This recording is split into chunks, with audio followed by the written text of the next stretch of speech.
AAC 8H അതൊരു achievement objective എലമെൻ്റാണ്. നമ്മുടെ ഈ ഒരു സർട്ടിഫിക്കേഷൻ സമയത്തോ ഫുൾ അക്രഡിറ്റേഷൻ സമയത്തോ വേണമെങ്കിൽ മാറ്റി നിർത്താവുന്നത്. എന്നാൽ നമ്മുടെ ഹോസ്പിറ്റലിന് നല്ലൊരു സ്റ്റാൻഡേർഡിൽ മുമ്പോട്ട് പോകാൻ ഈ 9 ഒബ്ജക്റ്റീവ് എലമെൻറ്റിൽ 8ാമത്തെ ഒബ്ജക്റ്റീവ് എലമെൻ്റായ അച്ചീവ്മെൻറ്റ്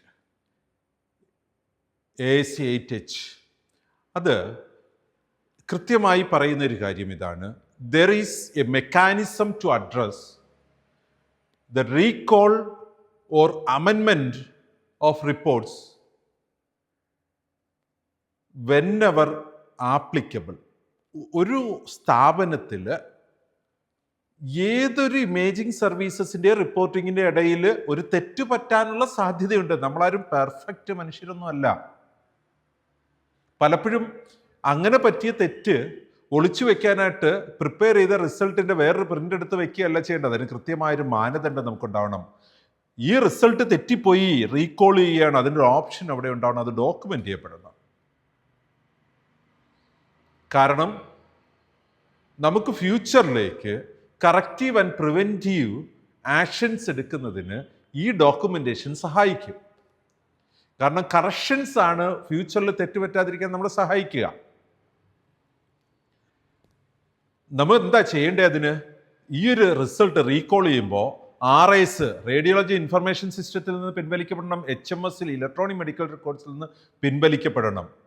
ടെലി റേഡിയോളജി ചെയ്തിരുന്നതാണെങ്കിൽ അവർ പിൻവലിച്ചാൽ പോരാ, നമ്മുടെ സിസ്റ്റത്തിൽ നിന്ന് പിൻവലിക്കണം. പലപ്പോഴും ഇത് തങ്ങളൊരു ബന്ധവും ഇല്ലാതിരിക്കുന്നതുകൊണ്ട് അവർ പിൻവലിച്ചാൽ നമ്മൾ അറിയത്ത് പോലും ഇല്ല.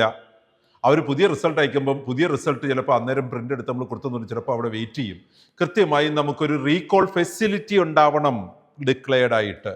അതിൽ നമുക്ക് ആ റീകോൾ ചെയ്യുന്ന ഡോക്യുമെൻ്റ് ചെയ്യപ്പെടണം. ഇനി അതിനു മുമ്പേ പേഷ്യൻറ്റിന് റിസൾട്ട് പ്രിൻ്റ് എടുത്ത് കൊടുത്തുപോയി, അല്ലെങ്കിൽ നമ്മുടെ ഹെൽത്തിൽ കൂടെ ഷെയർ ചെയ്ത് കൊടുത്തുപോയി, കുഴപ്പമില്ല. അടുത്ത റിസൾട്ട് അവിടെ ഒരു ഇൻഫർമേഷൻ ഉണ്ടാവണം, ഇത് റീകോൾ ചെയ്തിരിക്കുകയാണ് ഈ റിസൾട്ട്. അടുത്ത റിസൾട്ട് പ്രിൻ്റാണ് കൊടുക്കുന്നതെങ്കിൽ ആ പ്രിൻ്റിൽ വേണം പ്രീവിയസ് റിസൾട്ട് ഇഗ്നോർ ചെയ്യൂ എന്ന് പറഞ്ഞൊരു അമെൻമെൻ്റ് അവിടെ ഉണ്ടാവണം. ഇതാണ് കറക്റ്റ് റിസൾട്ട്. ഇതെല്ലാം ഡോക്യുമെൻ്റ് ചെയ്താൽ നമുക്ക് കറക്റ്റീവ് ആൻഡ് പ്രിവെൻറ്റീവ് ആക്ഷൻസ് എടുക്കാൻ പറ്റും. സോ നമുക്ക് വളരെ കൃത്യമായ ഒരു മെക്കാനിസം ഉണ്ടാകണം. എന്ത് അഡ്രസ്സ് ചെയ്യാൻ, നമ്മുടെ റീകോൾ അല്ലെങ്കിൽ അമെൻമെൻറ്റിനെ അഡ്രസ്സ് ചെയ്യാൻ കൃത്യമായ മെക്കാനിസം ഉണ്ടാവണം. ഒരിക്കലും തെറ്റ് പറ്റാതിരിക്കാൻ പറ്റുന്ന ഒരു സ്ഥലത്തല്ല നമ്മൾ നിൽക്കുക. തെറ്റ് പറ്റാം, മനുഷ്യരാണ് കൈകാര്യം ചെയ്യുന്നത്. AAC 8H അച്ചീവ്മെൻ്റ് ആണ്. വേണമെങ്കിൽ ചെയ്താൽ മതി, വരും വർഷങ്ങളിൽ ചെയ്താലും മതി. പക്ഷെ ഇപ്പോഴേ ചെയ്തു പോയാൽ പേഷ്യൻസിന്, സൊസൈറ്റിക്ക്, സമൂഹത്തിന് നമ്മൾ കൊടുക്കുന്ന വലിയൊരു അച്ചീവ്മെൻ്റ് ആയിരിക്കും.